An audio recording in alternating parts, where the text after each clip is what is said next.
very good. Welcome back, everybody. It's been like a month. No, it's not even like a month. It's been exactly a month since we last had one of these sessions, so that's been a much longer gap than I anticipated.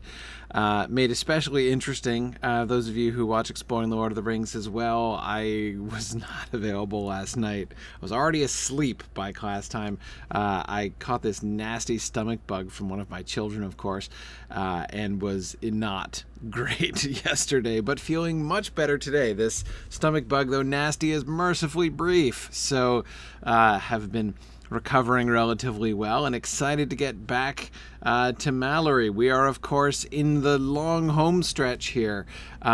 Really, I think it would be better if we're going to stick with the horse racing metaphor to call the quest for the Sunk Grail really the final turn, because it really is a turn, right? It's a pretty significant change of direction, and that's what we're going to be looking at here tonight. We got into it a little bit. We came to Galahad's arrival at the court and his pulling out of the sword and the stone, and of Lancelot's refusal to turn to pull out the sword and the stone, which was kind of a good call on his part.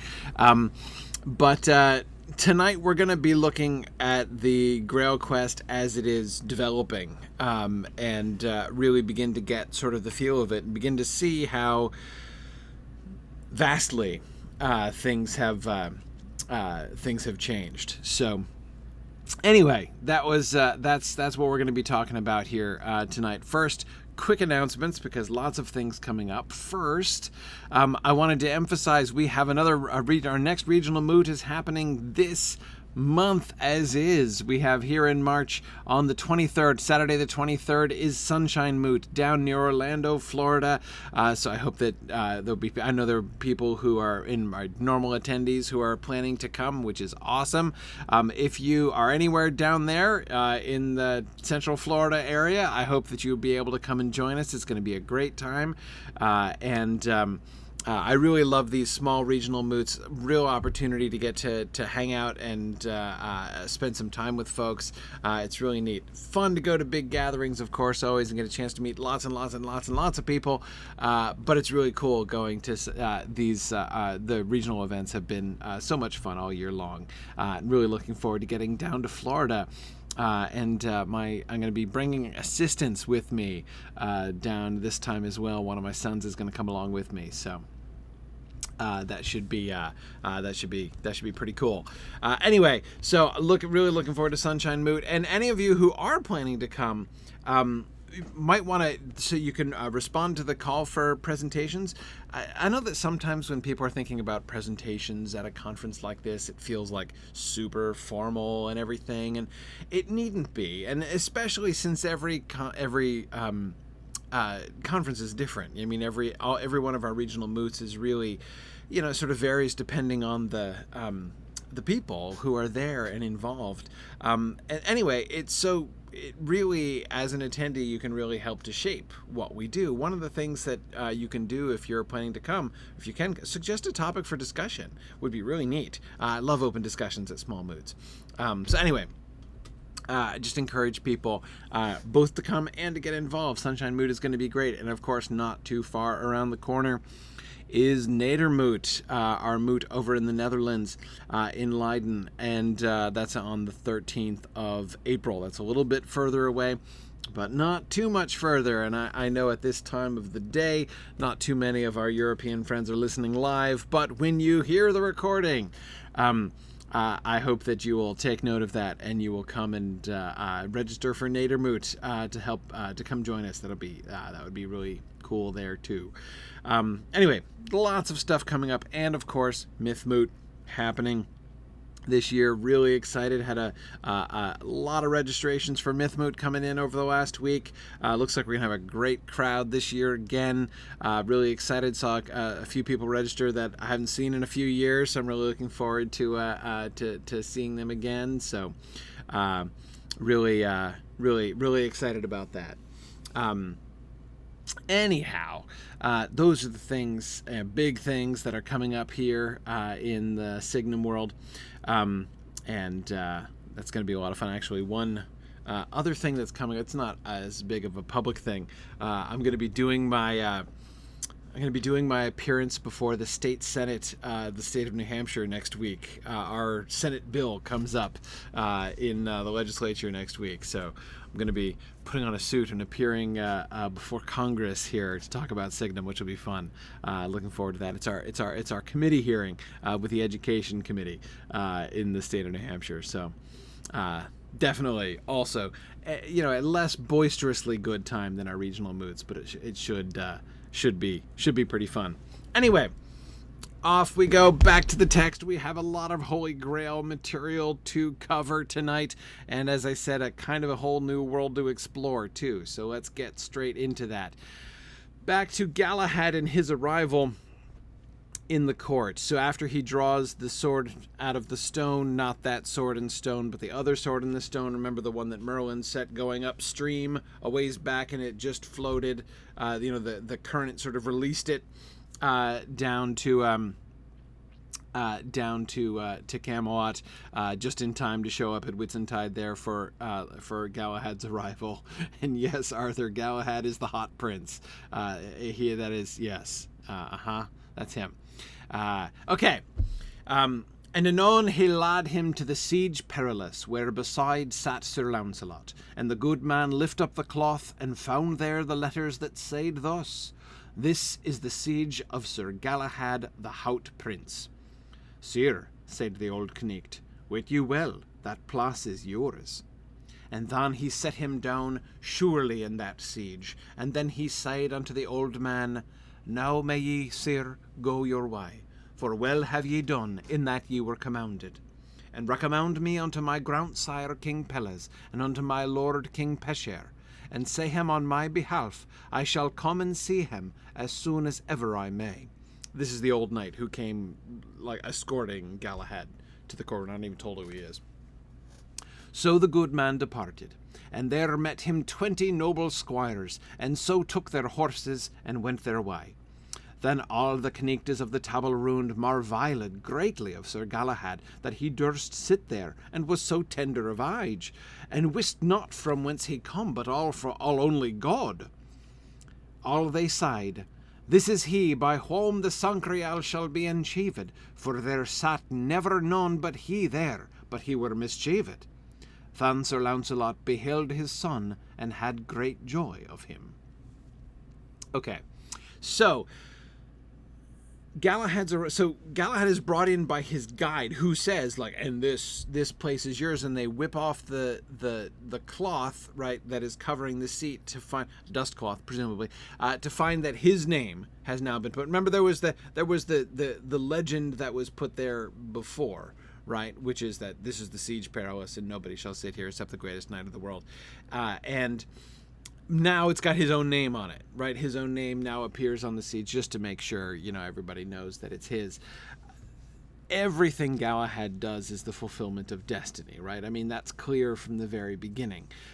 Notice how even his parentage is uncertain, right? That is to say, it's not just that people don't know exactly, but when they don't know who he is, they think that he's come they wist not from whence he come, but all only God, right? I mean, is he actually miraculous? Has he appeared? Is he an angelic figure in human form? Is this a messenger of the Lord come to the court of King Arthur? That's the question that the other knights of the Round Table are asking themselves. They look and they're like, man, this guy is really young, right? I mean, he's so tender of age. I mean, he's 14 or something like that. Again, seems to come out of nowhere, and wham, he's sitting in the seat. And yet James is pointing out the interesting sort of alignment here of this is he by whom the Sangreal shall be enchieved, and none sat there but he were mischieved. This sort of the complement there of enchieved and mischieved. I agree, James. That's pretty neat, right? Kind of just sort of a pun there, I think, but an interesting one, right? Only he shall enchieve the Sangreal, and anybody else who tries to sit in his seat literally in this particular chair, right? Or figuratively, who shall try to achieve the Holy Grail, who will try to beat him to the Holy Grail, right? Who will try to achieve the Holy Grail above him shall be mischieved, right? And yes, Tomas, King Pesher is the Fisher King.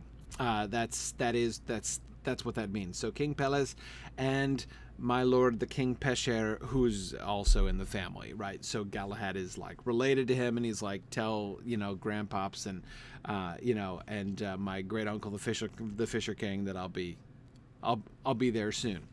Notice one of the things that we get emphasized from the beginning, and this is something that I know is might seem kind of tiresome to a modern audience, and certainly flies in the face of traditions of modern storytelling. There is no attempt at like suspense or surprise at any point, right?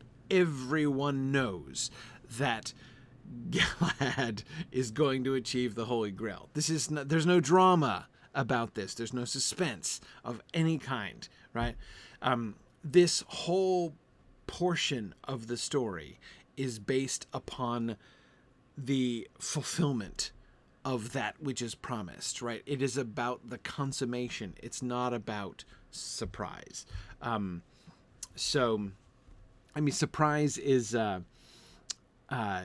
it's super, super important in the modern storytelling world. I mean, if you say like, oh, well, I guessed the ending of that before it happened, it's a terrible indictment, right, on like a modern novel.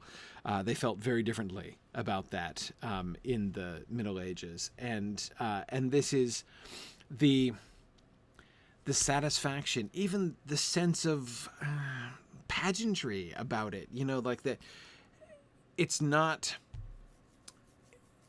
wondering what's going to happen. It is watching it unfold. To some extent, the drama is in the how, not the what, Carita. I think that that's true. But it's not even necessarily that like the mechanism or something need be surprising. Again, surprise is not, I would say, even more than the drama, because there might be no drama in the modern sense of that. But it is still... It is meant to satisfy, and that sense of the satisfaction of what is expected, seeing come to pass that which, is meant to be, is something that sort of becomes more and more satisfying, depending on the circumstances. And this is something. A lot of this is it's sort of cultural. I know. This is. I think about how Shakespeare does this as well. Just to choose a famous example.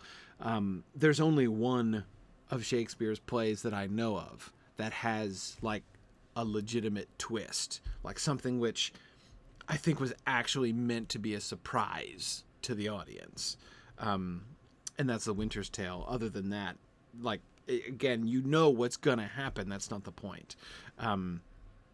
It's just seeing the story borne out. Xenia says it reminds her of the kinds of books hobbits like to read. Yeah, perhaps in some ways, right? Yeah. And Brian, I think you're right. I do think that there is a correlation between, to say the same thing another way. I think that surprise is likely to correlate with a print culture. I'm kind of taking your comment and sort of turning it around. In an oral, in a story with oral storytelling, of which this is still one, by the way. Like, despite the fact that this was written down and indeed printed, one of the first printed books in England, it's still not that. Or oral storytelling is still a major part of what's going on. Even immediately after the printing press, books were still sufficiently uncommon that most people consumed them by ear, right? By reading them aloud to an audience. Everybody didn't have their own copies of these books that they read on their own. Anyway, yeah, it's so I agree that in that context, Brian, the process of hearing the story build to its known conclusion is more satisfying. And I also agree, Brian, that kind of communal aspect is very important to that. Yeah. Yeah, and JJ, you're right. Disney did build an entire empire on telling rather predictable stories. There's clearly, there's clearly still a market for this kind of thing, right? Anyway, I bring this up in as much as to say, I hope you're able to enjoy that kind of thing, because the Quest of the Sangreal is not going to have any drama of the old, of the modern kind in it at all. And if you can't appreciate the sort of triumphant rolling towards the inevitable conclusion that we're getting, you're going to kind of miss the pleasure of this. Some of the pleasure, anyway. There's pleasure in other things, too. But that's definitely supposed to be part of the pleasure, I think, of this story. Because remember that it's not only that it's just the story of the Sangreal, right? Coming to that conclusion, which we've already had built up for us already to this point. But in a large part, we're now coming towards the climax of the Arthurian court itself. In fact, in the next slide, I think we're going to technically get to the apex of the Arthurian court.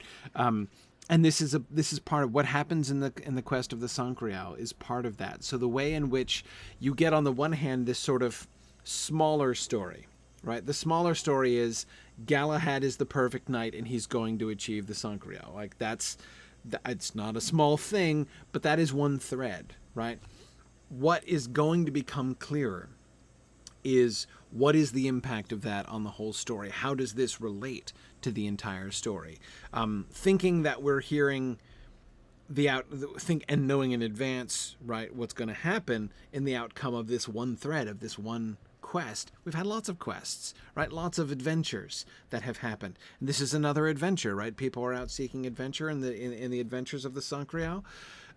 Both quest and adventure are very important words in this portion of the story, right? And of course, as I say, we've seen this kind of thing before. What we are going to only begin to see is the significance of this, that it's not just the story of Galahad and the story of the Sangreal that is marching its way towards its triumphant conclusion. In a sense, it's the entire story of King Arthur and King Arthur's court. There is a way in which we are, and this is the thing that I think is so important about the Quest of the Sangreal, is that it is in this moment that the story begins itself to reveal and to reflect upon the entire thing. What has felt at times, right, like a wild and hectic series of adventures, not going in any particular direction, is given a shape retroactively by the Quest of the Sangreal, and that's kind of interesting, right? Okay. Anyway. Yeah, and Lil Atomic, I agree with you. The desire to hear a story repeated also defeats suspense, right? So the very fact that we like to read and reread stories or watch the same movie a bunch of times does suggest that there is something satisfying. Surprise only happens once, right? So if that's all the story gives to us is surprise. And have you ever noticed that sometimes, like a film which succeeds at giving a shocking ending, right? Like The Crying Game or something, is not usually one that you go back and watch again and again and again, right? Surprise is kind of it's a short-lived thrill, right? And it's not really what makes for a great story. But anyway, I digress now. Galahad has sat in the Siege Perilous. There are now 150 Knights of the Round Table. There's never been more than 149 at any given time. Now, sighed the king, I am sure at this quest of the Sangreal shall all ye of the Round Table depart, and never shall I see you again wholly togethers. Therefore, honest shall I see you together in the meadow, all wholly togethers. Therefore, I will see you all wholly together in the meadow of Camelot, to just and to tourney, and after your death men may speak of it that such good kneechtes were here, such a day, wholly togethers. As unto that counsel, and at the king's request, they accorded all, and took on the harness that longed unto jousting. But all this maving of the king was for this intent, for to see Galahad private. For the king deemed he should not lichtly come again unto the court after this departing. So were they assembled in the meadow, both more and less. The remarkable repetition of that phrase, right? All wholly togethers. This is a big deal, right? Obviously, we're our attention is rather drawn to it, right, by the fact that he repeats that phrase 4 times in this one speech, right?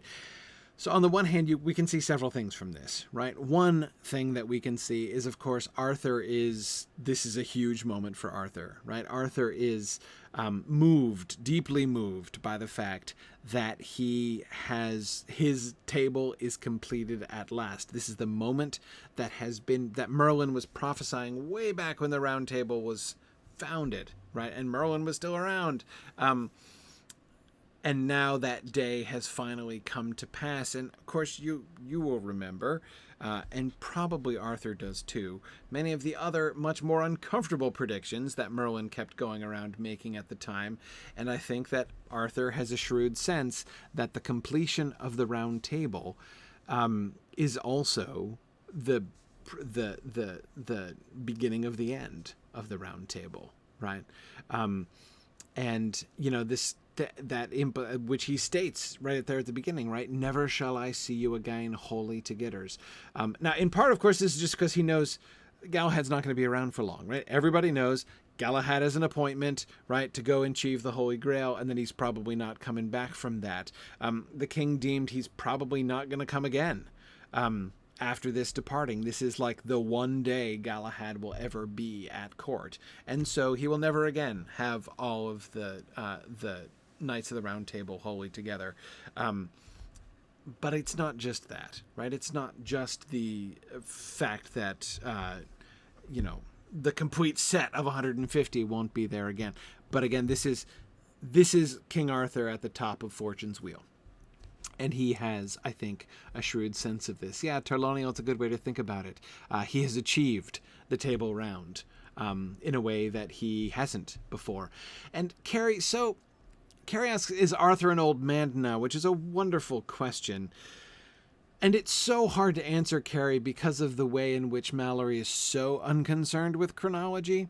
The answer is yes. Arthur's old now.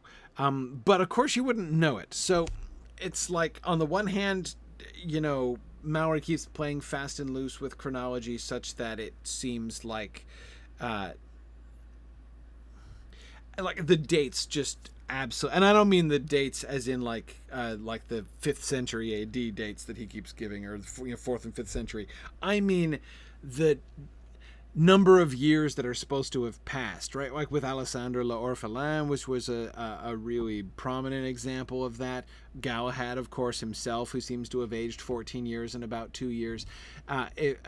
Careful observers will note that in his confession, which I hope to get to tonight, when Lancelot confesses his love for the queen to the particular hermit that he is talking with at that moment, he says that he has loved the queen out of measure for 14 years, which is the age of Galahad. So it's possible that he's being precise there.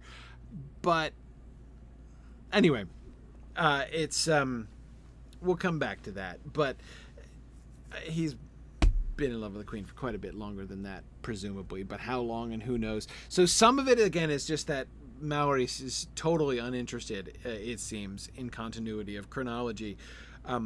But at the same time, Kara, you add to that the fact that he is perfectly willing to express as degrees of heroism enormous vitality. So Queen Guinevere might be 70 years old.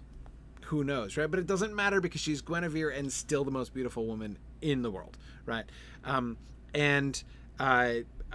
King Arthur might be like 90 now, but it doesn't matter because he's King Arthur and can probably still cut a sword in half if he really rears back. And Lancelot is probably in his 60s or 70s, but it doesn't matter, right? So I mean, we get that kind of thing happening too. So between those two things, it's really almost impossible to tell anybody's age in this story. And that's as Gerald says, it seems like just yesterday that almost everything happened. Yeah, exactly. So it's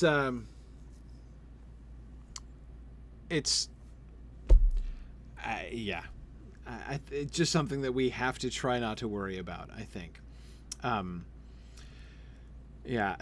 Karina kind of likes it. To have something in life where time is simply not a concern. I agree. It's kind of liberating, isn't it? The other thing I wanted to point out about this passage, which again, the repetition really kind of, to me, kind of drives home, is the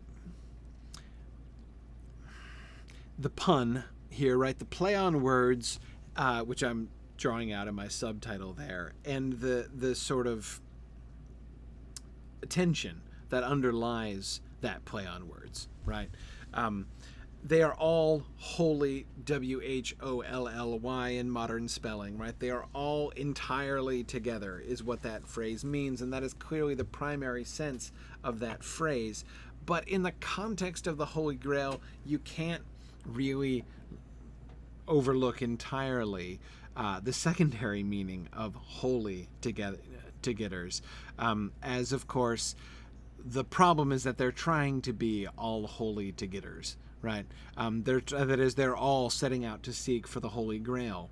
In this moment, when Galahad comes and the round table is complete, they all set themselves to holiness, and that is what is ultimately, in a sense, going to destroy the round table. It is that final test, having passed the other tests, right? The test with Rome that we saw before, and all of the individual challenges that have been met by its individual members, and the establishment, the firm establishment of the reputation of the court and everything. It has established itself as the apex of worldly power and glory, right, and honor, perhaps.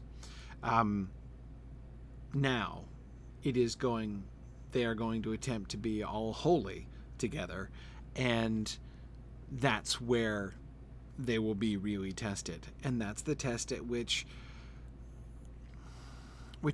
again, tension is what I want to emphasize there. On the one hand, they're going to pass the test, right? That is, a member of the Round Table is going to achieve the Holy Grail, right? So it's going to happen.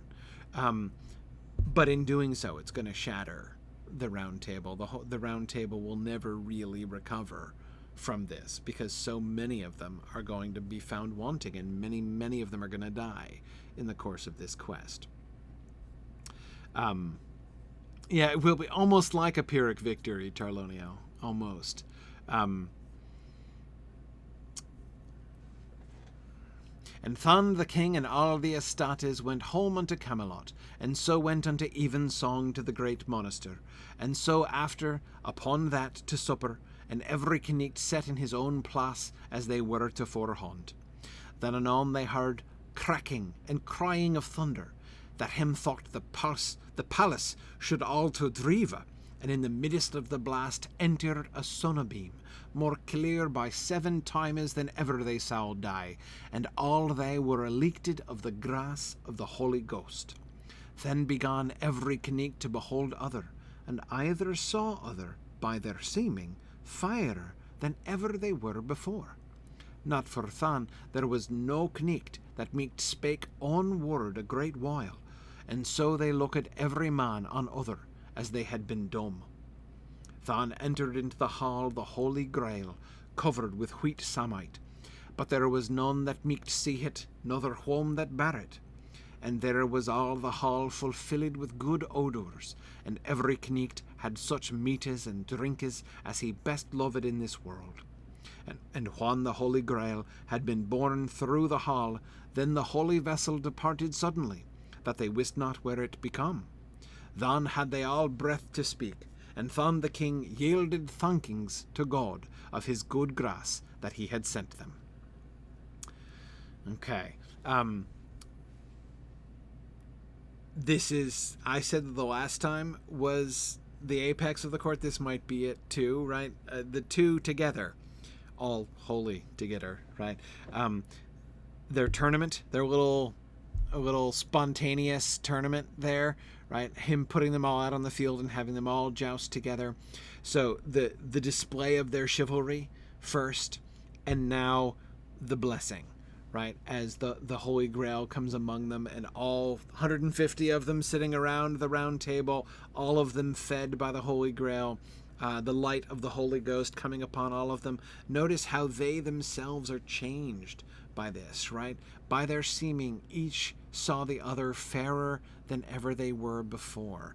And one of the things that I love about that is it doesn't suggest that any of them are actually changed, right? What is changed is how each, nor are they disguised, right? They're neither changed nor disguised. What is changed is how their neighbors see them, right? In the seeming, so like when you look around at the round table, you see everybody else looks more beautiful to you than they did before, right? So what changes is their vision, is their own glimpse of what is of who the rest of them are, as if the light that is illuminating the room is itself the light of charity, right? Which, in the light of charity, when you look at your neighbor, you see your neighbor as more beautiful and lovely than they are, right? Certainly than they ever appeared to you before. And Dolorous Stroke, I agree. Isn't it interesting? So this is at Pentecost, right, when the Holy Ghost comes upon the disciples in the book of Acts, everyone speaks in tongues, right? They're speaking is the notable thing there, right? As they're speaking and they speak in different languages and everybody else can understand them. And here, when the Holy Ghost comes upon them, they're stricken dumb, right? And they can't speak at all. I agree that is interesting, and I'm not quite sure what to make of it. Does this suggest that they are the opposite of the apostles? That they, certainly it conveys the sense of their awe, right? Of their wonder, of their sort of sense of the, of their own humility in that moment, right? Confronted by the holiness that is surrounding them. It's clearly also, Dolly, I would say, the reason, of course, we think about Pentecost and the speaking in tongues that the apostles do there in the book of Acts.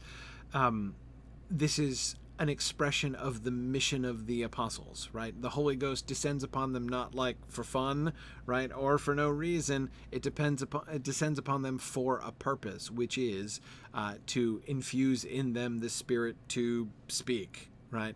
That doesn't seem to be what Arthur's knights are meant to do, right? Not that, like, they're infused with the Spirit to shut up is exactly what I mean either, but that's clearly not the purpose here, right? And it suggests, I'm not sure what it tells us, if anything.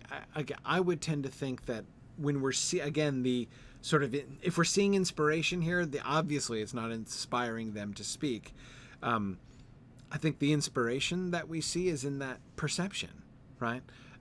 In that perception of the fairness of their of each other seems to me to be the primary inspiration. So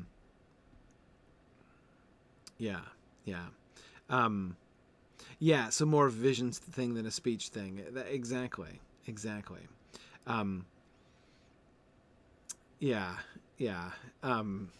At Pentecost, they're supposed to go preach and convert.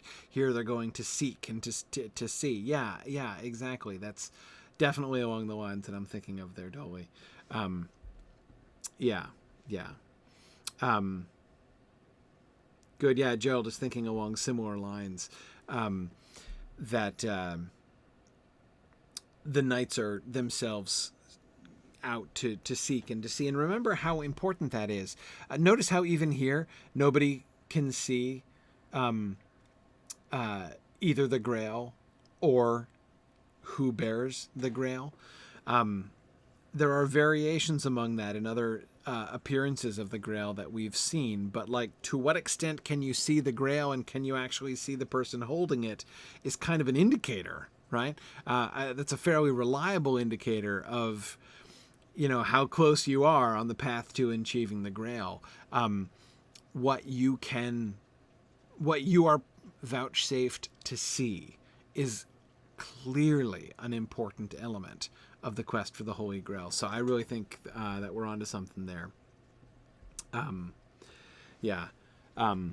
Carrie, you are right that they are all going to echo with many words their taking up of the quest. There will be an important thing spoken as part of this, right? But it's not words directly inspired by the Holy Ghost, as the Holy Ghost descends here. But I agree; those words are definitely important.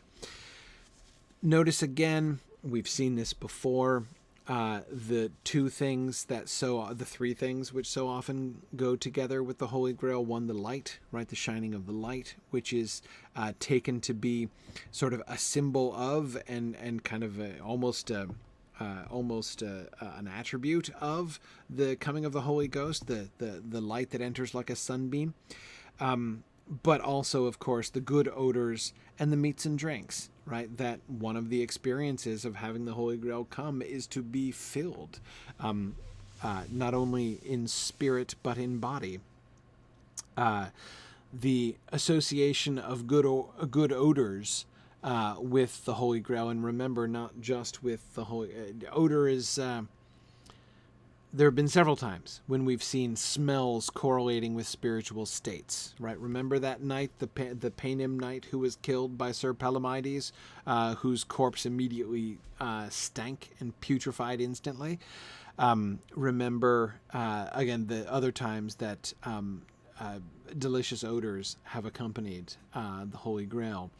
That's fairly consistent.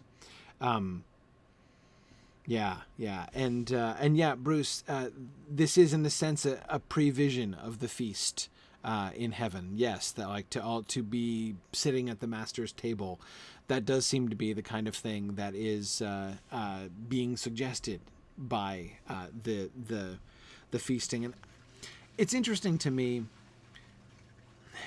It's possible to say here's.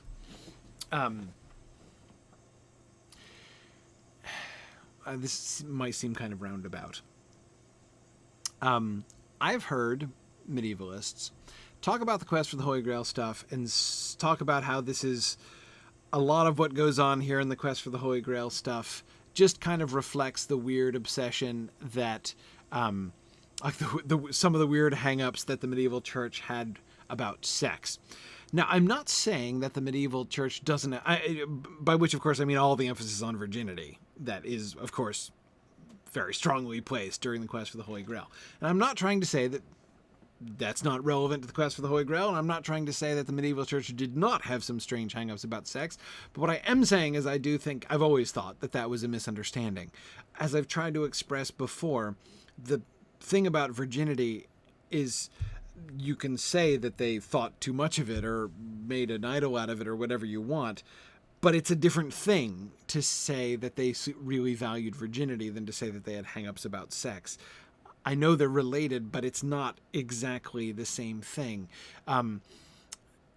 For instance, if what we were talking about was merely abstinence from sex, like you should not have sex, instead you should abstain, it would be, you would think, associated with other kinds of abstinence. But notice how the Holy Grail is is associated with the opposite of abstinence. It's associated with feasting. Not only with meats and drinks, not only with good meats and drinks, but with the meats and drinks that each individual person likes best. That is, their own tastes, right? Their own pleasure in eating and drinking is catered to by the quest for the by the Holy Grail, right? So, and it's and that seems to me, that's a striking thing. That is like the opposite extreme from abstinence and fasting, right? There's a kind of indulgence in pleasure there, which tells me that we're not in the... I mean, I've read medieval texts which are just obsessed with the denial of the flesh, right? And are trying to make the point very, very forcibly that you need to deny the pleasures of the flesh and seek the things of the spirit instead. And we do get that in some... I mean, that is an element of the quest for the Holy Grail, but I do not believe that that is the essence of the quest for the Holy Grail. And the thing that really prevents me from thinking that way is the feasting, right? You don't get instant feast indulging all of your private pleasures in something where like abstinence and the denial of the flesh is the most important thing, right? It's that's just not exactly how it works at all, right? So again, it's involved. I'm not saying it's irrelevant, but it's easy to oversimplify that, and I want to be careful about that. And Nancy, you're right. Nancy says she's not sure she's ever seen a text with so much emphasis on male virginity and chastity before. Yep, this is pretty high on the list, definitely. Yeah. Thanks, Karita. Good topic for the start of Lent. Yeah, exactly. No, very good. Yeah, Gerald, I wonder. Gerald says the Grail itself seems to reflect the reward that comes after fasting and self-denial. Yeah, I mean, the feasting, just as it's associated with the good odors, which themselves seem to sort of represent, be like the tangible evidence of spiritual presence, right? Of spiritual blessing. The feast itself seems therefore almost spiritual in its nature. It's not spiritual. They're physically eating meat and drink, right? And yet it seems to be tied up sort of symbolically with that blessing. I don't know that I would think about it. I don't know that I would think about it necessarily in terms of reward exactly, but it's more like when you seek the nourishment of the spirit instead of the nourishment of the flesh, right? When you seek to serve the spirit instead of the flesh, you receive blessing and spiritual food. And it is almost like the physical food that's being given here is like a physical manifestation of that spiritual food, which seems like it doesn't make any sense, right? And yet, this is a kind of thing we're going to see throughout the quest for the Holy Grail. That is something which is a real physical thing, but it's also a symbol of something else, right? This is an allegory that's being enacted, but those were real people, right? So Galahad can cut a dude's arm off, and on the one hand, he's like a dude who just had his arm cut off by Sir Galahad, and he's also, the sin of covetous, right? That overlaying of the spiritual on the physical is something that we see throughout the quest for the Holy Grail. And so, to some extent, maybe we can contrive a way in which the food sort of works that same way here. And Bruce, of course, points out, just like Brandon does, in the Twitch chat as well, that it is like the Eucharist, right? Where we do get in, that place where we get most clearly that overlaying of the physical and the spiritual, in, of course, the transubstantiated host, which will be super relevant to the quest for the Holy Grail, as we will see. Okay. Let's keep going. Now, said Sir Gawain, we have been served this day of what meates and drinkes we thought on, but one thing beguiled us, that we might not see the Holy Grail, it was so preciously covered. Wherefore I will mak here a vow, that to morn, without longer abiding, I shall labour in the quest of the Sangreal, and that I shall hold me out a 12-month and a day or more if need be, and never shall I return unto the court again, till I have seen it more openly than it hath been showed here. And if I may not speed, I shall return again as he that may not against the will of God. So when they of the Table Round heard Sir Gawain say so, they arose up the most party, and made such a vow as Sir Gawain hath made. Anon as King Arthur heard this, he was greatly displeased, for he wist well he might not again say their avows. Alas, said King Arthur unto Sir Gawain, ye have nigh slain me for the avow that ye have made, for through you ye have bereft me the fairest and the truest of knechthood that ever was seen together in any realm of the world. For when they depart from hence, I am sure they all shall never meet more together in this world, for they shall die many in the quest. And so it forthinketh not me a little, for I have loved them as well as my life. Wherefore it shall grieve me right sore, the departition of this fellowship, for I have had an old custom to have him in my fellowship. Okay, so, yeah, the fellowship has been broken, Tarloniel. It's really hard to avoid that, right? Now, Gawain's vow, on the one hand, this kind of seems inevitable, right? I mean, Arthur himself said, like, now everybody's going to go on the quest for the Holy Grail, so let's have a joust before everybody goes, right? He's already kind of acknowledging the quest for the Holy Grail is happening.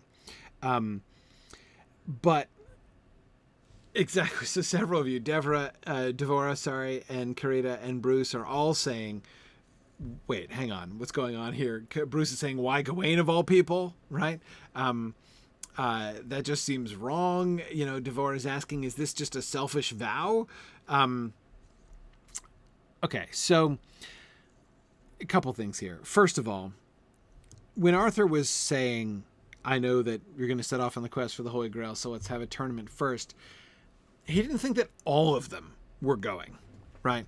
He knew that some of them were going to go. Like, it's Galahad's job, clearly, right? Like, this is prominent in Galahad's job description that he's got to go and achieve the Holy Grail. So even if only Sir Galahad alone goes off on the quest for the Holy Grail, he's never going to have his 150 again, right? Everything that he was saying in the All Holy Togetters passage still stands, right? He knows this is the only time the Holy Grail, the Round Table, will be complete, right? That doesn't mean that everybody on the Round Table needs to go off on the quest for the Sangreal. In fact, it's really probably a bad idea, and I think that your instincts there, Bruce, are completely correct. That Gawain, of all people, is the one making this vow should be a pretty clear indication that this is not a good idea, right? Gawain is possibly the last knight on the entire Round Table who will be able to achieve the Holy Grail, or should be trying to achieve the Holy Grail. What's his motive, right? One thing beguiled us, that we might not see the Grail. It was so preciously covered. Therefore, so he wants to see it more. On the one hand, that's exactly right. That's what if you're on the quest for the Holy Grail, that's what the quest for the Holy Grail means, right? Not to find it as if it's a lost artifact that you can make a treasure map going to. Again, that's not what the quest for the Holy Grail is about. But to see it, right? To see it, which is a spiritual quest much more than a physical quest. Okay, so it sounds like he's sort of going for the right thing, right? But why is he going for it? Right? What is Gawain's motivation for this? Why is he doing this? Remember, Gawain also tried to pull the sword out of the stone, right? Galahad's sword, right? Which Lancelot was like, I ain't touching this, it's Galahad's sword, right? and Gawain tried to pull that sword out of the stone. There is...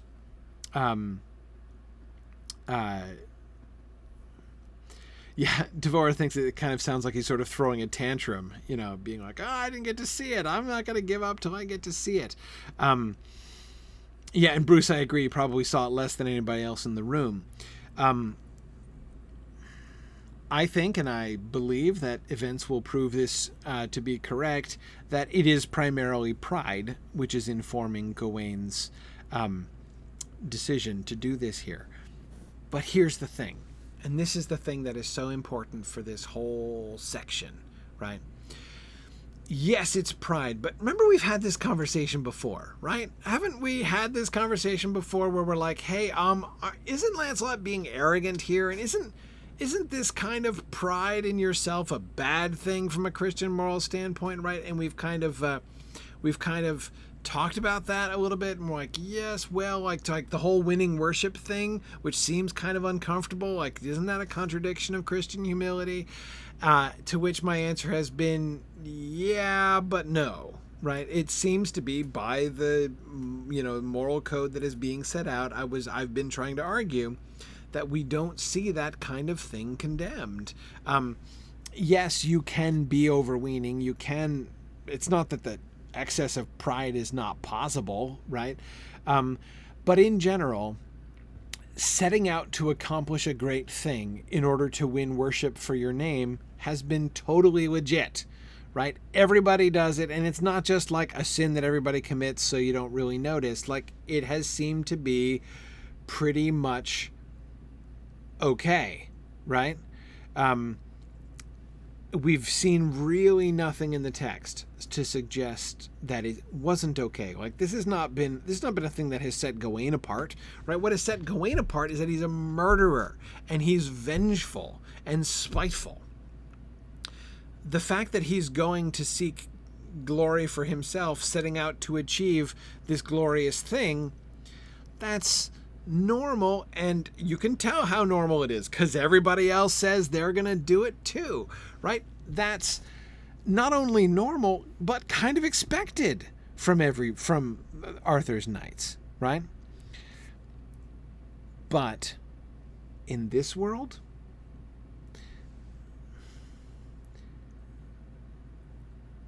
Galahad's gonna achieve the Holy Grail, Gawain. You know this. We all know this. What are you doing, Gawain? What are you trying to prove?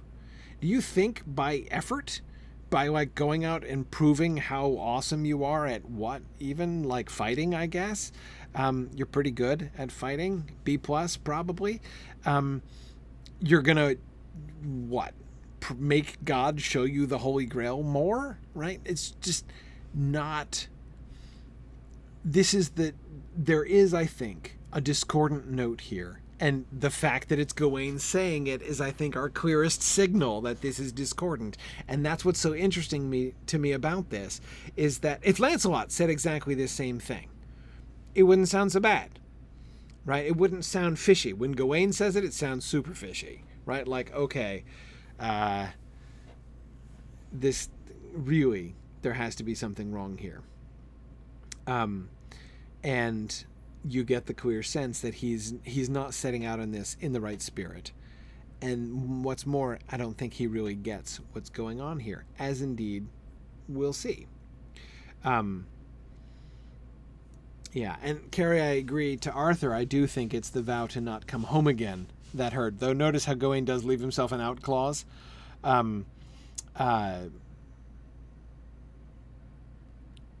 That is, like, if the will of God is against him, he'll have to return, because he can't fight against the will of God. So, like, he does leave himself an out clause. He doesn't say, I will never return unless I achieve the Holy Grail. But still, it's still a fairly significant oath not to return. For at least a long time, and many of them are indeed going to be killed on this. So let's look at some examples. Let's look at, once we set out on the quest for the Holy Grail, some more on this idea of how things are different. So here's King Bagdemagus, and this is pretty early on.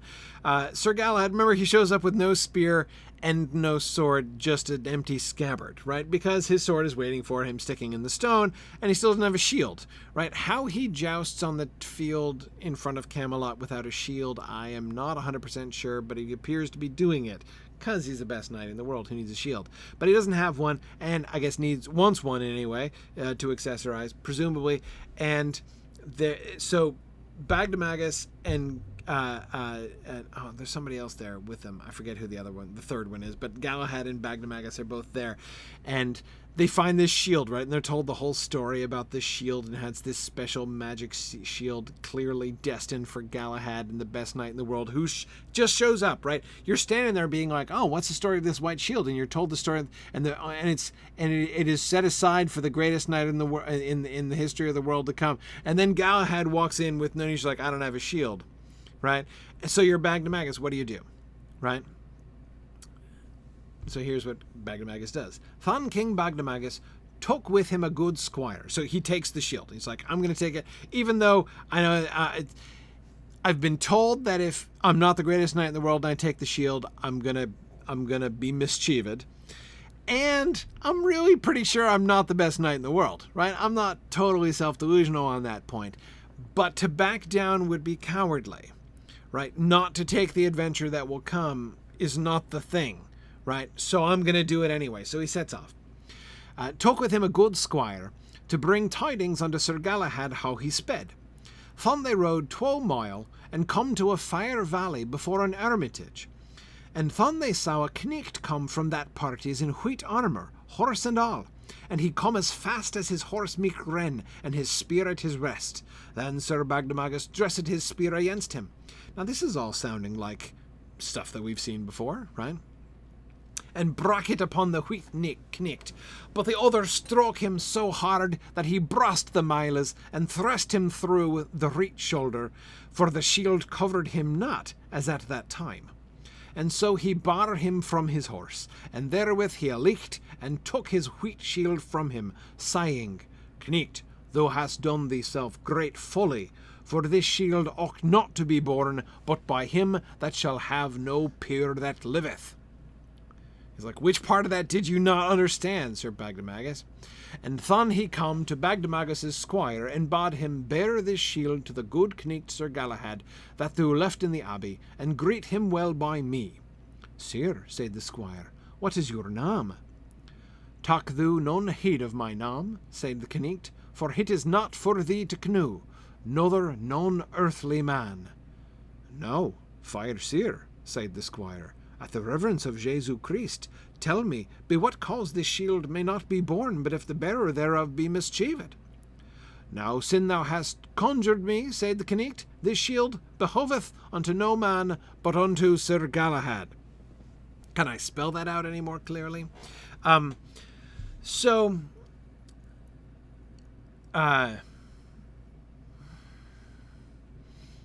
This knight, who is he? After he finishes talking to the squire here, he vanishes. He doesn't just ride away. He vanishes, right? It is not for thee to know another non-earthly man what his name is, right?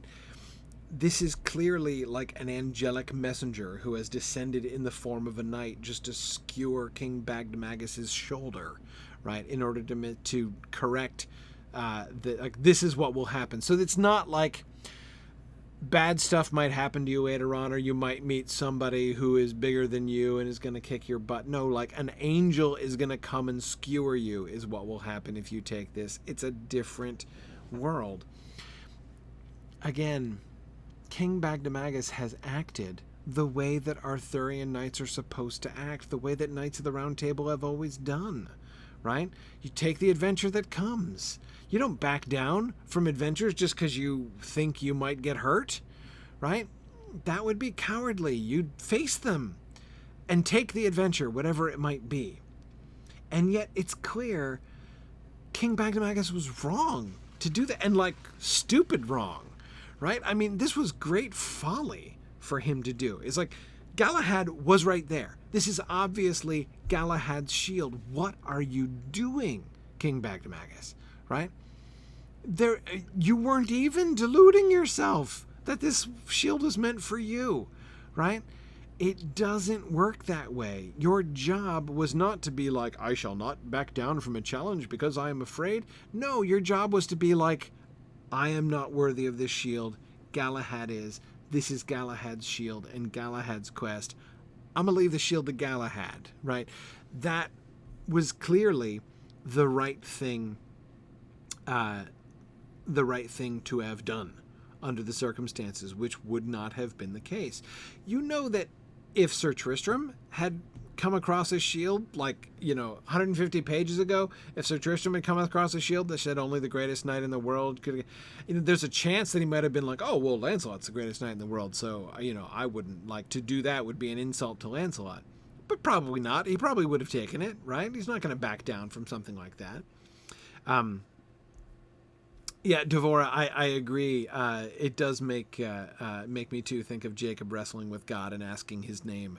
And the refusal, right, by the knight to give his name. And Gerald, you're right. It is hard to change years of habit. On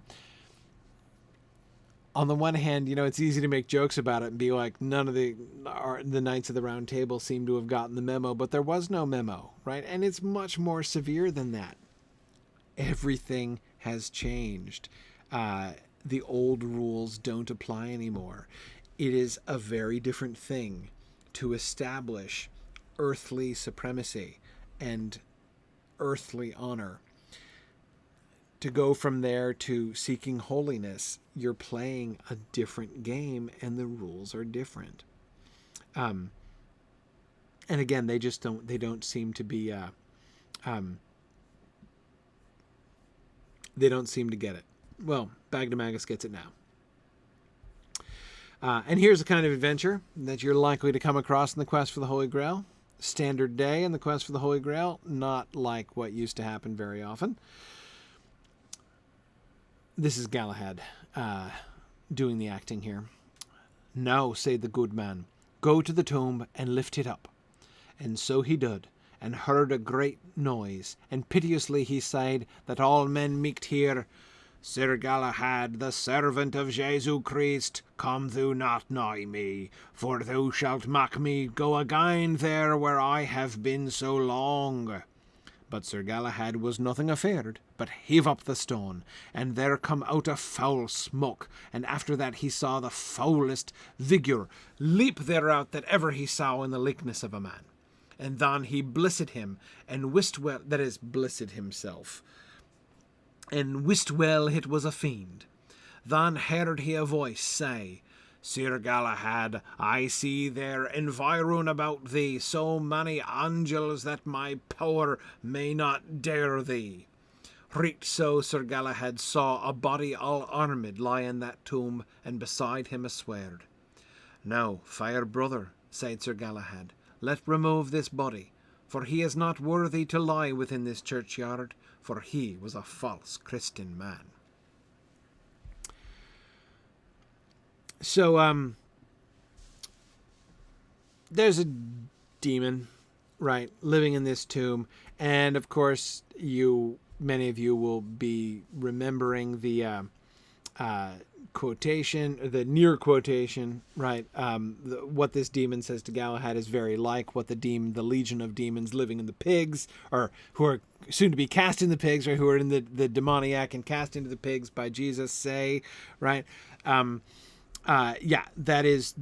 are the words. That is to say that these are the words of a demon who knows that his time is up, right? And he's saying, please don't make me go again there where I have been so long, which place, of course, is hell, which is, of course, the prison and torment of the demons, not the place where the demons happily live torturing other people. Anyway, so Bruce, yes, Galahad is so very parallel to Jesus here and in so many places. Whether you think it needlessly messianic or not, it is certain the whole story of Sir Galahad is extremely messianic. Yeah, and Tarlonio, you're absolutely right. That is indeed why you bury non-baptized folks in unhallowed ground, because yeah, you're like, you don't want to invite demons into the churchyard, do you? Those of you who remember from the Dracula class will also recall that Dracula was able to hide in the grave of the suicide at Whitby, right? Because it was a suicide buried in unhallowed ground, right? There was unhallowed ground in the churchyard. And so Dracula was able to take refuge in the grave of the suicide at Whitby. Same principle, right? Yeah. So, absolutely. Galahad, remember the vision, right? The influence on the sight, the importance of seeing. The demon who can see more clearly than he is comfortable with, right? The fiend here sees the spiritual truth, right? Galahad is not the greatest knight in the world, not just because he has bigger thews than his father, right? But because he is environed about with lots and lots of angels, right? Just like Elisha the prophet was in the Old Testament, just as Jesus suggests that he is or could be, if he chose to be, in the New Testament. If you have eyes to see, which apparently the demon does, you can see these things, right? This is the kind of power, the kind of strength that Galahad has. This is Galahad's true strength, even more than his strength of arm, which is exceptional. When he does meet Lancelot, if you noticed, he knocks him down horse and man, right? So we know that he is in fact physically stronger than Lancelot as well, but that's not really the whole point. Yes, he was chosen and compassed about for this quest, Carrie, absolutely. No, Bruce, I do think that the armor, I think it was fine for the dude to be armed, the dead dude, that is, to be armed. I don't think that's a sign of falseness in itself. It's just that, I don't think so, anyway. I just think that he's, the significance, I think, there, Bruce, is it's not just that this was some random false Christian man. This was a false Christian knight in particular, right? And therefore, we can see this entire episode growing into a symbol of the quest itself. This kind of thing is happening all the time in the quest for the Holy Grail, right? Just as this false knight was given Christian burial inappropriately, right? Because his soul was obviously not in a state of grace. So there are knights in the Round Table, right, who are also false Christian men. And what is the consequence of that? They give a foothold for the fiend, right? Evil and sin is enabled by them to take up residence within a place otherwise holy, like the churchyard, right? So yeah, I think it's very important symbolically that the false Christian man in question was a knight, because again, and what happens? Galahad is here to clean house, right? He is here to reconsecrate the ground. He is here to cast out. At the coming of Galahad, the false knights are to be cast out, and the fiends are to be banished, right? That's part of what he does. And yes, Carrie, we do get the testimony of the demons confirming Galahad's praise. And I think it's thinking of his worship there, Carrie, is really interesting, right?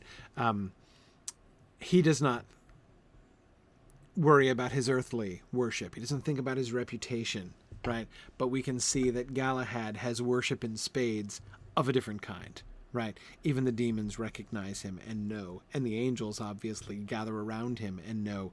His worship in the spiritual realm is very, very great. And that's what matters now. It doesn't matter. He's always hiding himself. Galahad doesn't care about his reputation, right? I don't think we've seen a knight who seems to care less about his honor and his worship and his reputation than Galahad does. But as we see, it is very fully established in the spiritual realm. All right. Now, of course, one of the fun features, the key fun features about the quest for the Holy Grail is the tendency for us to be given long explanations of things, right? So we're going to have lots of allegorical adventures, and then we're going to have a convenient hermit or recluse, male or female, right? It's a pretty evenly gender balanced career move, who are available to explain the allegory of the adventure that you just experienced or the dream that you just had. This was a great time to be a hermit. So Galahad, that good squire who brought the shield back from King Bagdemagus, right, is knighted by Galahad, and that's Sir Milius, who then immediately goes and screws it up, taking the left. So first, right, he comes to a fork in the road, he comes to a crossroads, and he takes the left-hand fork. You're on the quest for the Holy Grail, man. You should know better than that. And then he sees the crown, right, and he, like, seizes the crown and tries to run off with it, and then these two knights come and knock him off his horse and mostly kill him. Galahad takes him to a hermitage and says, "Now will I depart," Sir Galahad said, "for I have much on hand, for many good knights be full busy about it, and this knight and I were in the same quest of the Sangreal." "Sir," said a good man, "for his sin he was thus wounded, and I marvel," said the good man, "how ye durst take upon you so rich a thing." He's speaking to Milius now, right? "So rich a thing as the order of knighthood is, without clean confession." Oh, there was Milius's first mistake. He wasn't shrived before he took upon him the order of knighthood. Bad sign from the beginning. "That was the cause that ye were bitterly wounded, for the way on the right hand betokened the highway of our Lord Jesu Christ." Duh. "And the way of a good true liver. And the other way betokeneth the way of sinners and of misbelievers."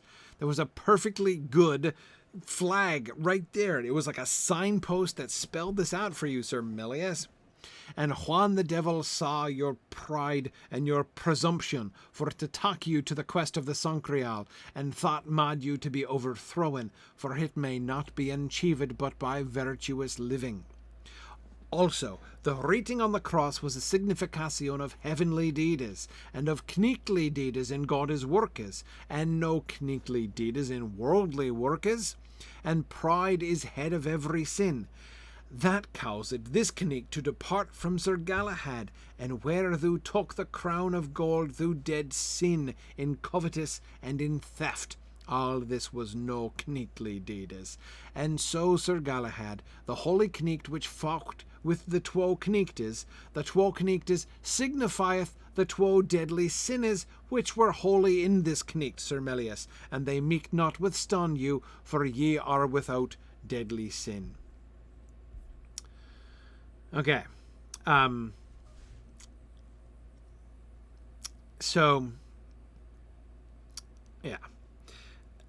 Classic example, right? When you're on the quest for the Holy Grail and you come to a crossroads and there's a cross, a stone cross at the crossroads, which tells you not to go one way and to go the other way, you do it. Again, like in the old system, you sought the path of most resistance, right? It was most honorable to seek out the most adventures and to put yourself into the most peril that you possibly could have, right?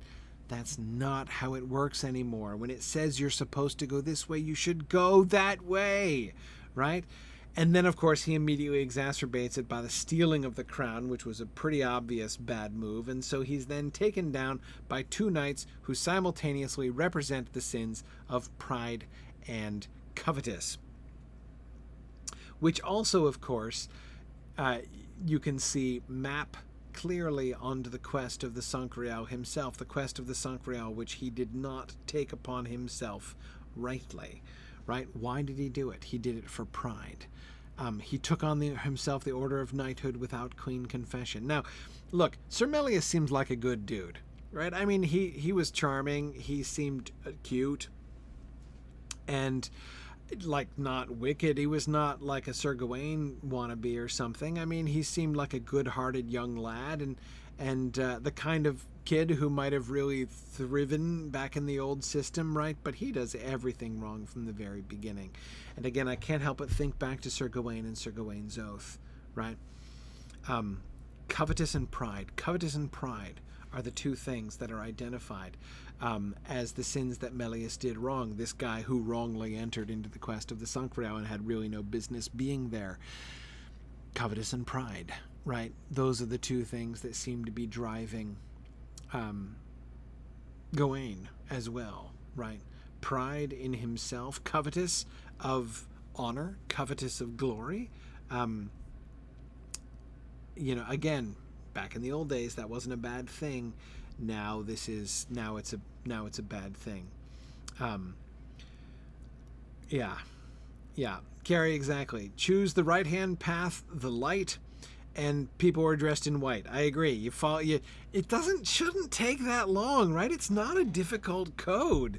Once you get the idea that you're supposed to be interpreting things allegorically, it seems like it should be fairly simple, right? And yet, but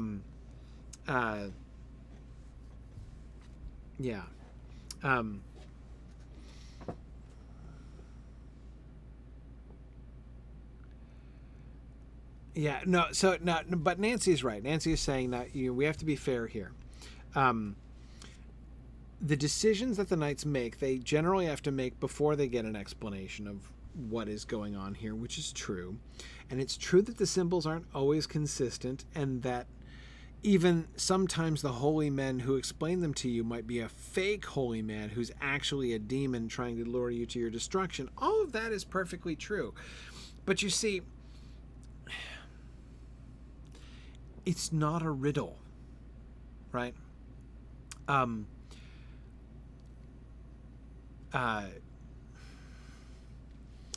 I can't help but think of the Indiana Jones movie here, right? All of the trials that lead up to the Holy Grail, right? Which Indiana Jones is able to pass and the other people aren't able to pass. It's not about being clever, right? It's not about knowing that, in the Hebrew alphabet, Jehovah begins with an I, right? These tests are not, you're not meant to crack the code, right? That's not the point. And it's not like the most cunning allegorist who is going to achieve the Holy Grail. Galahad did not run into the problems that Sir Milius ran into, not because he's better at reading signs, but because he's just better, full stop. The purity of his life makes it so that he does the right thing. Doesn't have to try. He just does it, right? It's, to some extent, Nancy, I think one of the ways that I would say this, the allegories aren't being done for their benefit. They're being done for ours, right? The allegorical symbols that Sir Milius encounters are not designed to instruct Sir Milius, except possibly after the fact. They're designed to instruct us, right? They're not to be a riddle, the solving of which would have led Sir Milius to success. That's not the point, right? That certainly wasn't what they were set out for him. Rather, the way in which he fails is designed to explain to us why he failed, right? And what success would have looked like, right? The allegories are weeding out the unworthy. Those whose heart is not in the right place.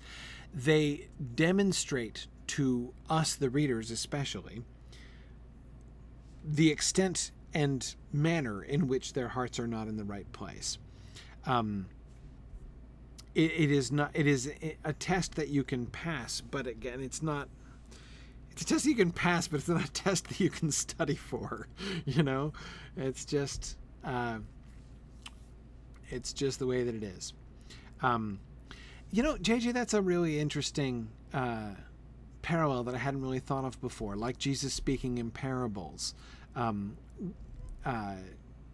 Yes, and he does explain them to his disciples, but he doesn't explain them to everybody, and even says that part of the reason he speaks in parables is everybody's not going to understand, right? He doesn't speak in his parables despite that, but because of that, he says.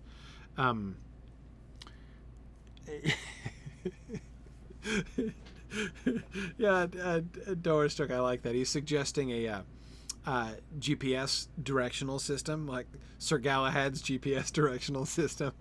Turn right. Turn right. At the intersection ahead. Turn right. Yeah, that would be really good. Okay. Another really interesting example of this. So, Sir Galahad gets to the Castle of Maidens, right? Which we've seen before, right? There was a big tournament there. You'll remember. And that was the big one before the tournament at Lonazep. And it's a disappointing because you get to the Castle of Maidens and you think you're getting to the part from like the part that they're making fun of in Monty Python and the Holy Grail and the Tale of Sir Galahad, but you're not, right? Don't worry. I know you were all thinking that when Sir Galahad was going to the Castle of Maidens, right? And then the reality was kind of disappointing. Don't worry. That passage, that scene in Monty Python and the Holy Grail is not based on nothing. We'll get there. It's going to be Sir Percival, not Sir Galahad, but we'll get there. Anyway, so he goes to the Castle of Maidens, and there are the seven brothers, the seven brethren who are the wicked knights who hold the Castle of Maidens and kill everybody. And he drives them out, but he doesn't kill any of them. That's important, right? It's not a sign of his failure. It's a sign of his success. And those seven knights go off and get killed by Sir Gawain, right? Sir Gawain and Sir Uwaine and Sir Gareth. Wasn't he the third one, I think? And it's interesting because, see, this is on the one hand, this one was super easy, right? This is like the beginner level allegorical test, right? Just to make sure that you're paying attention. So there's this castle where these people are being held captive by these seven knights who are ruling over them, and they're being, and the wicked ways of the seven knights are oppressing them. And then Galahad comes in and drives the seven knights away and sets all the people free, right? Like, this is almost a gimme from an allegorical standpoint, right? And so it's kind of thrown in as a gimme by the hermit that's talking to Sir Gawain and company here. Also, I may say you that the Castle of Maidens betokeneth the good souls that were in prison before the incarnation of our Lord Jesu Christ, and the seven Canictes betokeneth the seven deadly sinnes that regned that time in the world. And I may liken the good Canict Galahad unto the son of the High Father that liked within a maiden and booked all the souls out of thrall. So did Sir Galahad deliver all the maidens out of the woeful castle. Now, Sir Gawain, said the good man, thou must do penance for thy sin. Now, we'll come back to Gawain and his penance in a second. As I say, that's a super easy allegory, right? But here's the really interesting thing that, again, is a really good indicator of how these allegorical things work. So those same seven knights were slain by Gawain and his people. So wait, so those seven knights were the seven deadly sins. So Gawain and Uwaine and Gareth killed the seven deadly sins. That's got to be good, right? Is this a sign of spiritual progress for Gawain? Is, Gawain cleaning up where Sir Galahad himself failed? No, not at all, right? That's not, in fact, what happened in any way.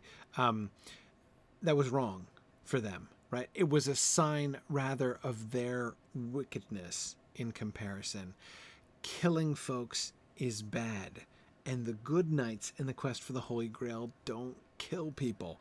Gawain driving them away without slaying them was good. the fact that Gawain killed them shows that he's not going the right direction.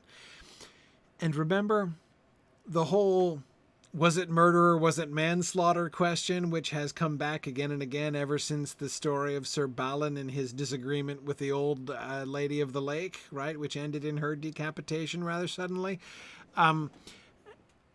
We've seen this all the time, right? Like somebody accusing a knight of a murderer, and that knight having to say, as Sir Lancelot has on occasion, it's possible I've killed a lot of people, right?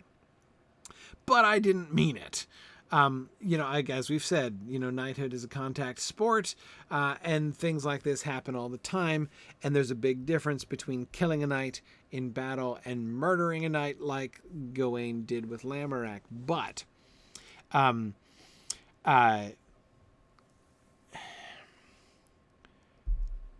that distinction also seems to be another one of the things which is fading here, or which has changed in the new world of the quest for the Holy Grail, right?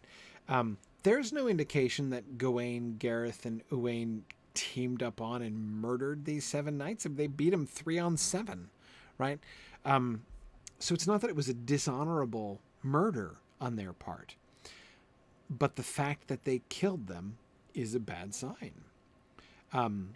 To have the blood of another man on your hands is still not something that good Grail Knights do, right? And again, shows it demonstrates the state of the heart of the person.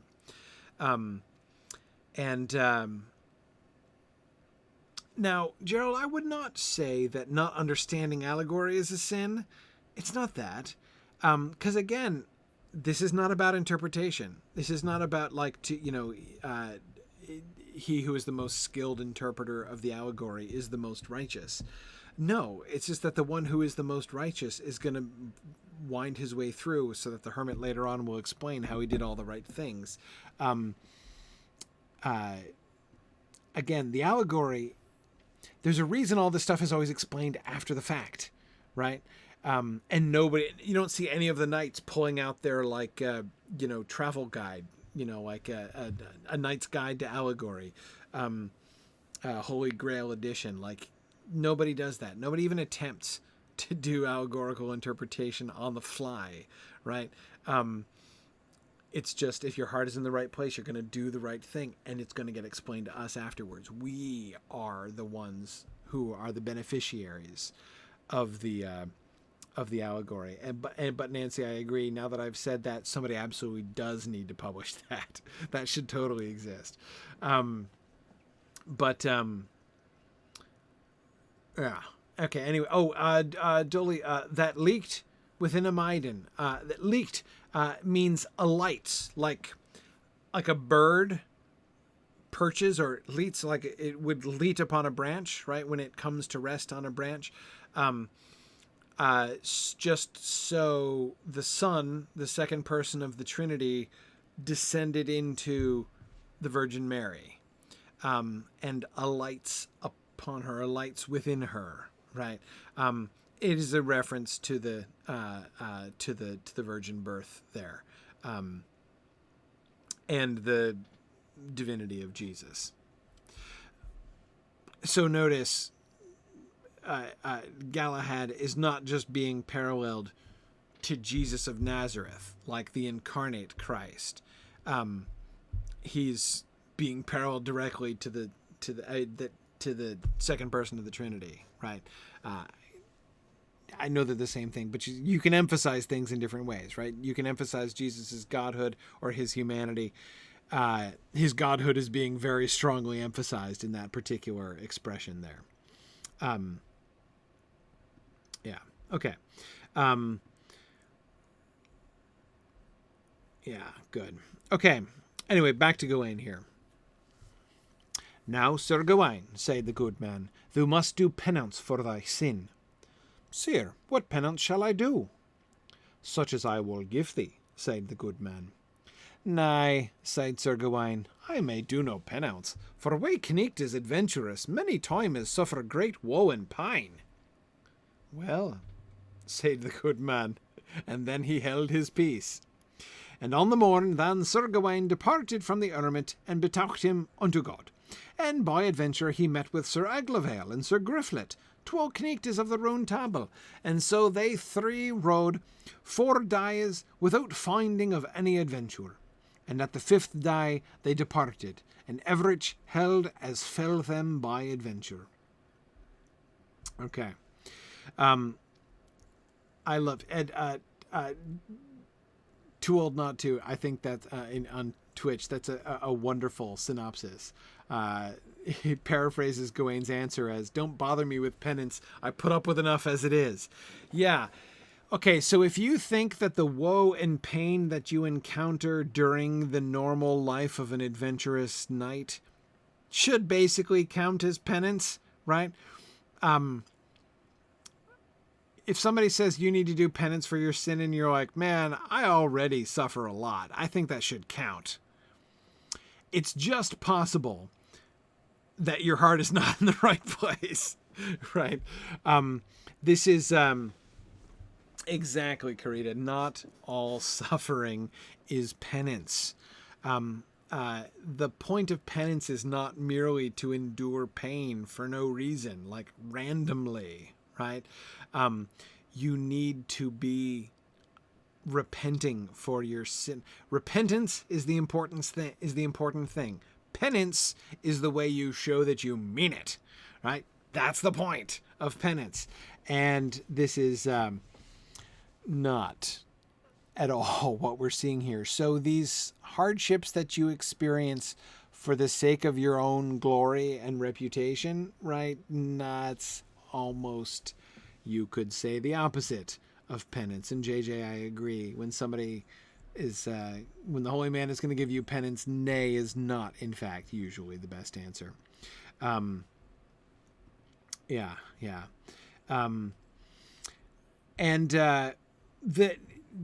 It's not even about the killing of the 7 knights. I think that when the holy man here is, the good man is saying that you must do penance for thy sin, I think he's opening up an even bigger can of worms than that, right? Gawain has plenty of sin that he really could stand to do penance for, and yet Devora, I agree, his reaction, well, okay then, right? And he doesn't even try to argue, right? Yeah, he's there to warn you, not to argue with you, Nancy. Exactly it. Yeah, that's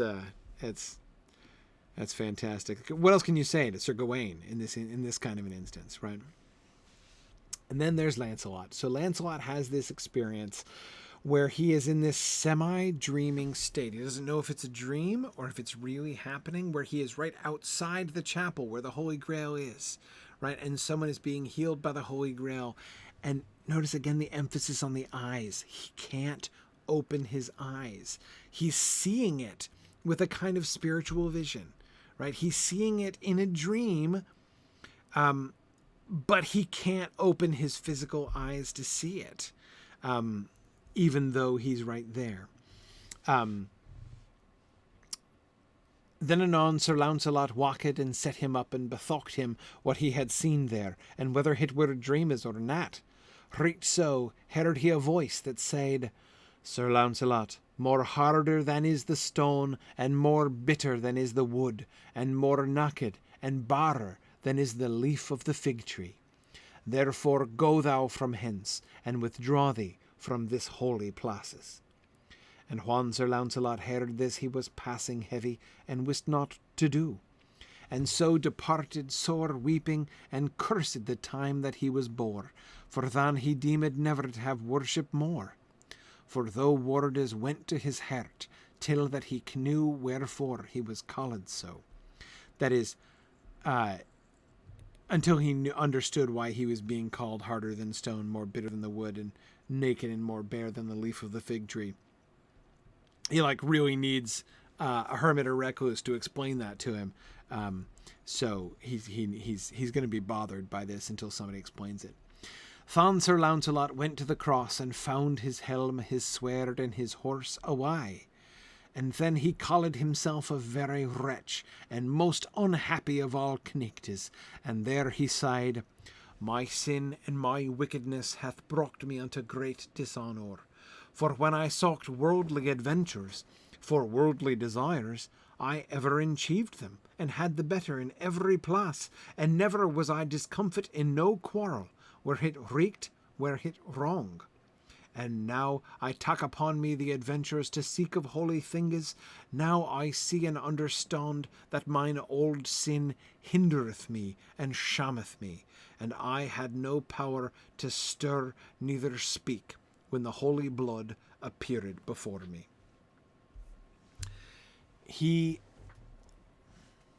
This is a good sign. That is, it's a good sign that he understands. He didn't need somebody to explain that to him, right? He gets. And this, I think, is the big difference between Lancelot and all the other worldly knights, right? By which I mean the knights who are not the big three, the spiritual big three. He gets it. He understands why he was prevented. And JJ, yeah, he gets it way more than Gawain. Gawain's sort of the opposite end of that extreme, right? Yeah.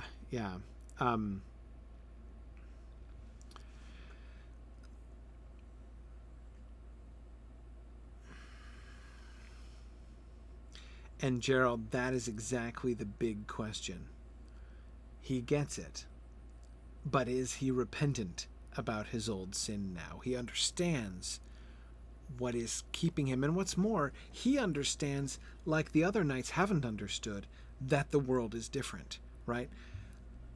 He aced every test of worldly chivalry, right? He was the best at that, and he's never been discomfited.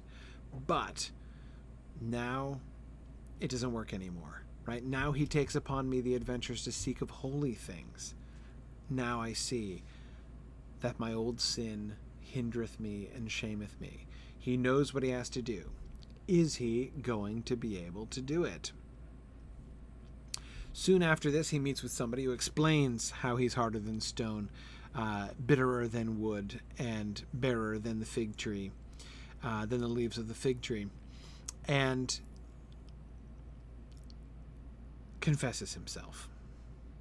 Sir, said the good man, hide none old sin from me. Truly, sighed Sir Launcelot, that were me full loth to discover, for this 14 year I never discovered one thing that I have used, and that may I now wheat my sham and my disadventure. And then he told there the good man all his life, and how he had loved a queen who shall remain nameless, unmeasurably and out of measure long.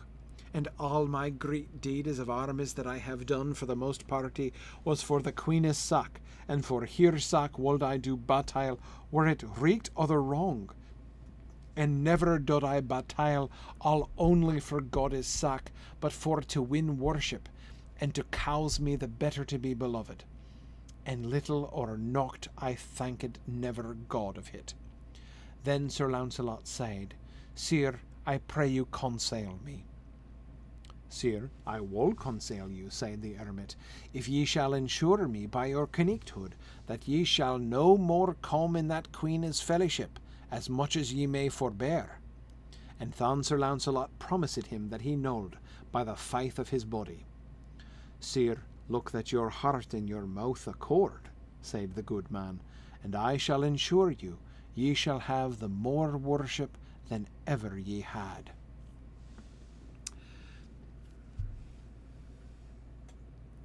Yeah, Karita, not all suffering is penance and not all understanding is repentance. I agree. Here he is repenting with his mouth, right? Look that your heart and your mouth accord. Did you notice how he's been assigned penance here? Not seeing Guinevere anymore is, in part, his penance here. Again, show me that you're serious. Show God that you are serious in repenting from this sin. If you repent, then you will actually give it up, right? Yeah, yeah. Now, good, Brian. That's a great point. Notice what he repents and what he doesn't repent. As Brian points out, he doesn't say a thing about adultery. Not a thing.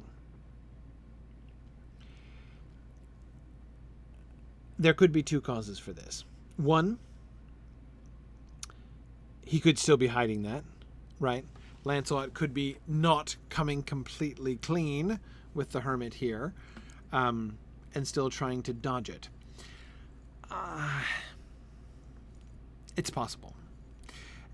Lancelot sounds like I don't think the problem here is Lancelot's words. I think the problem is going to be, as will be discussed later, his unstableness. Is he going to be able to keep to what he's declaring here? I don't get the impression that he's holding out on the hermit here. And notice the things that he does repent of. Like when he talks about, so the essence of his sin is that he has loved the queen, a queen, some queen or other, unmeasurably and out of measure long, right?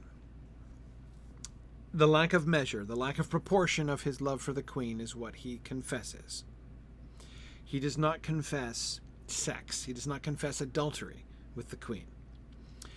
You'll remember that according to my theory before, even though it didn't seem to fit super well with every scene every passage in the Elaine sequence, I was arguing that you can maintain that Lancelot and Guinevere had not in fact slept together. And I think there are a couple ways in which this comes in relevant here. Again, I don't think Lancelot is holding back. The problem that we will see him have is not failing to confess, but whether or not he's going to succeed in following through on his pledges and his confession, and his penance and his resolutions. And he does not confess to adultery. I don't think he's committed adultery in the flesh. He's committed adultery in his heart, no doubt. But that's what he's saying when he says he's loved a queen unmeasurably. He's confessing to adultery in his heart. Something did happen 14 years ago, and that was he tried to commit adultery 14 years ago. Remember, it's not Lancelot's fault that he has not committed adultery with the queen. He did his honest best to commit adultery with the queen. He just came up short a couple times and ended up sleeping with Elaine instead, through no fault of his own. That is, he was spared adultery by I suppose I should say through no virtue of his own rather than through no fault of his own.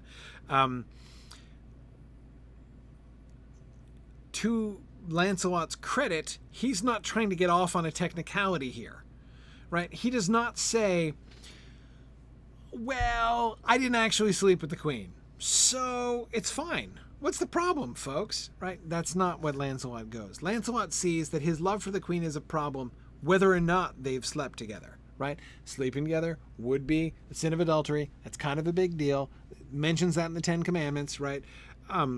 So that's a problem, but that's not what he confesses, right?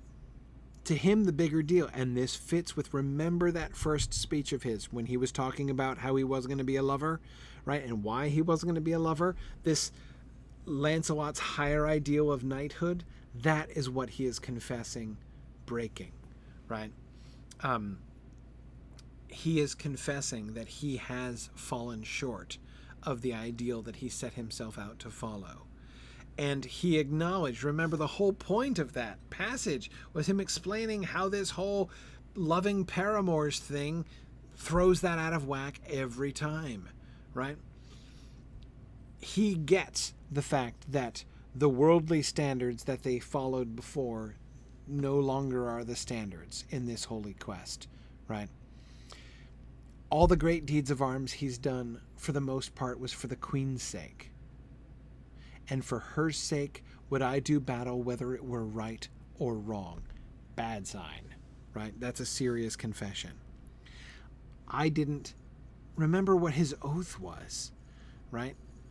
A knight is supposed to be defending the right, not doing whatever it is, right or wrong, just because your lady wants you to. That's bad. That's a serious thing to confess.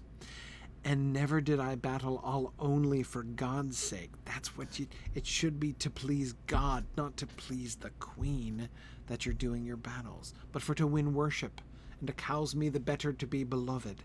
I did it to please myself, my own pride, and to please my lady, because I wanted her to love me more.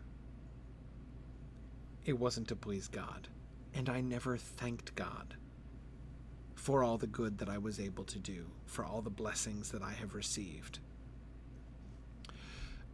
These are big deals. All of these things are big deals. There is a way in which it's a bigger deal than adultery. Adultery is a serious sin, not trying to downplay that, but like, adultery is a thing of a moment, right?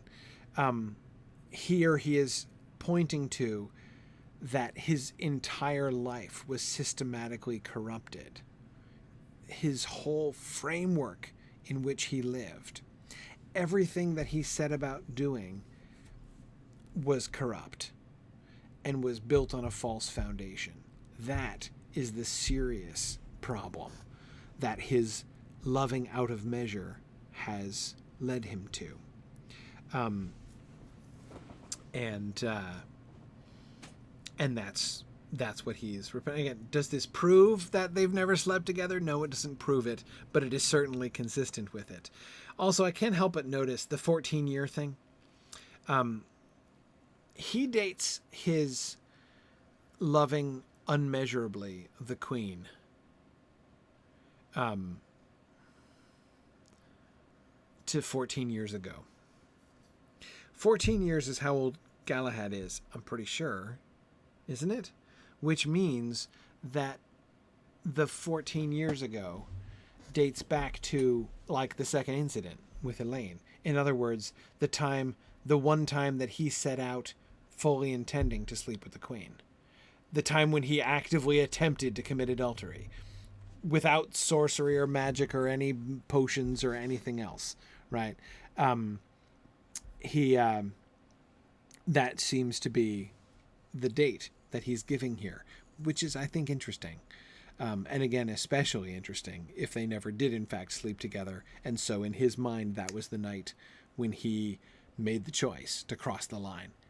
Didn't get crossed technically, but that's not what matters. Yeah. All right, let's keep going.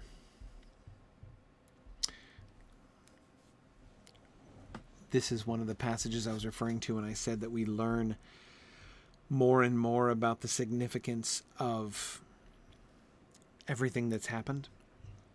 Also, Merlin made the round table in tokening of roundness of the world. For men should by the round table understand the roundness signified by reeked.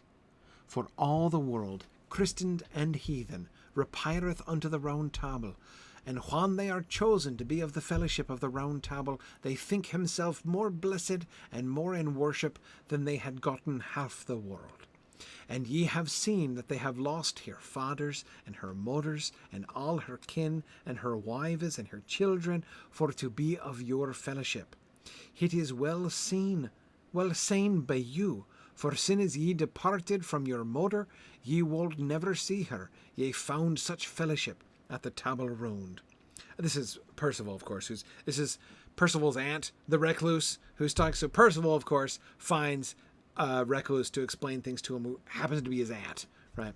Anyway, when Merlin had ordained the round table, he said, by them which should be fellows of the round table, the truth of the Grail should be well known. And men asked him how they might know them that should best do and achieve the Grail. Then he said, there should be 3 wheat bulls should enchief it, and the 2 should be maidens, and the 3rd should be chaste, and one of those 3 should pass his father as much as the lion passeth the leopard, both of strength and of hardiness. Okay, just a couple of things here. First, the round table and the world, right? Merlin made the round table in tokening of the roundness of the world. For men should by the round table understand the roundness signified by right. Right? So rightness is round. Okay? The world, all the world, Christian and heathen, repaireth unto the round table. The round table has been established, right? Has been established as the standard for rightness in the world. That's why it's round, like the world is round. It is the standard of rightness, and everybody, and notice what people do, right? People go to the round table, and they lost their fathers and their mothers and all their kin and their wives and their children for the sake of the round table. Does that sound familiar? Deliberate echo of gospel language. Jesus said that, right? He who would not lose his father or mother for my sake is not worthy of me, right? The round table has been that.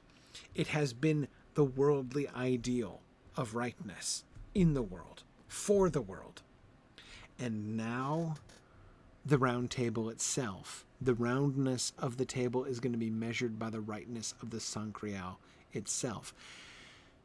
The round table, most of the round table, is of course going to be found wanting, right? It's not going to pass the test, but the round table will still, in a sense, achieve its end, right?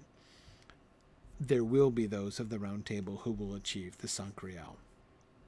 And that is its ultimate goal. So just as it has been, just as it has been a mirror to the world, so it is going to be that. It is going to the three white bulls from among the pasture of the round table are going to establish this pattern of holiness, right?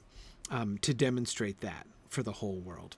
So on the one hand, the round table being connected to the world seems like a bad thing, like worldly versus heavenly. Like that seems probably not the best thing. And in a sense, of course, it's perfectly true. Having established the standard of worldly right, it's going to fall short of the spiritual perfection. And yet it will also provide. The three white bulls will be the exemplars to the round table that the round table has been on the spiritual level, that the round table has been to the world on the worldly level. All right. I'm not going to keep you too late. Let's oh yeah, we're getting to Percival's temptation. We'll stop before we get to that, but let's do this one here. Percival meets King Everlake. So remember, Percival comes to this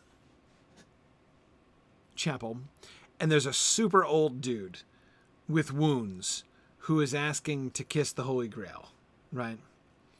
And so he's like, dude, who's that? Who's the old guy, right? Then Sir Percival asked one of the brethren what he was.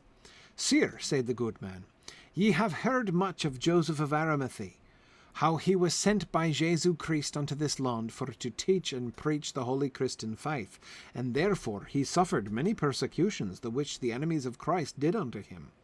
And in the city of Sarras he converted a king whose name was Everlake, the one who had the white shield with the red cross on it. And so the king came with Joseph into this land, and ever he was busy to be there as the Sancreal was. And on a time he nighed hit so nigh that our Lord was displeased with him. But ever he followed it more and more, till God struck him almost blind. Blindness, the sight thing, right? Then this king cried mercy, and said, Fair Lord, let me never die, till the good knecht of my blood of the 9th degree be come, that I may see him openly, that shall enchieve the Sancreal, and that I might kiss him. When the king thus had made his prayers, he heard a voice that said, Heard is thy prayers, for thou shalt not die till he hath kissed thee. And when that knecht shall come, the clearness of your eyen shall come again, and thou shalt see openly, and thy wounds shall be healed, and erst shall they never close. So King Everlake was a follower of Joseph of Arimathea, was close to the Holy Grail, but he came too close to it, right? he nighed it so nigh that our Lord was displeased with him, right? And he was stricken almost blind, wanting to come closer to the Grail, to see it ever and more closely, right? Which he's still calling out for it. He's stricken almost blind. The ability to see has been taken away from him. Why? It's not his, right? His job is not to achieve the Grail. He was going beyond. He was living a holy life. He was follower of Joseph of Arimathea, but he went too far, right? It wasn't his place to achieve the Grail. It was for his descendant, right? And so he will see again. He will be healed, and he will see again when Galahad, spoiler, his descendant achieves the Sangreal and kisses him, right? When he and his descendant kiss. One of the things that we can see here, we are given in this section this sense of a much longer story that we've got these old guys hanging out. King Everlake has been hanging out for several hundred years waiting for Galahad to come. The coming of Galahad is the filling of the Siege Perilous, right? The Round Table has been waiting for this for like decades, right? But the world has been waiting for this for much longer. And one of the effects here, I think, is to place the entire story, the story of the whole Round Table and everything, in this larger context, right? Sir Galahad, as the sort of foremost knight of the Round Table, is not just the culmination of the Arthurian court. He's the culmination of this entire story, which stretches from Jesus and Joseph of Arimathea and King Everlake to now, right? And binds them together. This is the real story. This is the achievement. The thing that is being achieved is much greater, much, much greater than the glory of the Arthurian court. And Percival, who of course is one of the big three, is the one who's being told about that. And Percival is by far the most adorable of the Grail Knights. We'll pick up here next time when we will look at the temptation of Sir Percival and Sir Percival's escape from temptation, which is just one of my favorite scenes in this whole thing.